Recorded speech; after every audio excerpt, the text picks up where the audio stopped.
మా ఇంటి పక్కన ఓ పిల్లగాడు ఉంటాడు. పొద్దుగా లేచిందంటే చాలు బట్టలు ఉతికే టబ్బు నిండా నీళ్లు నింపుడు, ఆండ్ల కూసున్నాడు. అరే సర్దైతదిరా వద్దంటే ఈనడు. కొందరు పోరలు పొద్దుగాలనే ట్యూబులు తలిగించుకొని బండి ఎక్కుతున్నారు.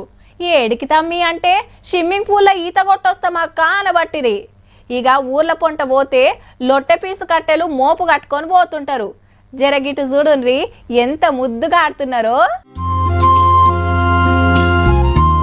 స్విమ్మింగ్ పూల్ మస్తుందిలే, పోరలు మంచిగా జలకాలాడుతున్నారు.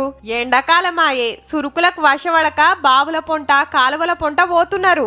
ఆడాడ ఈత సరదా పానాల మీదికి రావట్టే. గా తిప్పలు తప్పియాలని కరీంనగర్ జిల్లా కూనవాని పల్లెల ఇంటి ముంగట ట్రాక్టర్ డిక్కీలా పరదా కప్పి మంచిగా నీళ్లు నింపి పెడితే పోరలు సంబురం కొద్ది ఈతలు కొడుతున్నారు. మండలానికి ఒకటి స్విమ్మింగ్ పూల్ అనేది కడితే ఉన్న పిల్లలు తల్లిదండ్రుల ప్రోత్సాహంతో వాళ్ళు నేర్చుకోగలుగుతారు.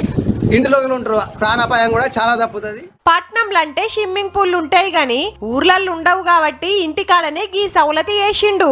కానీ అందరికిట్లా కుదరది కదా.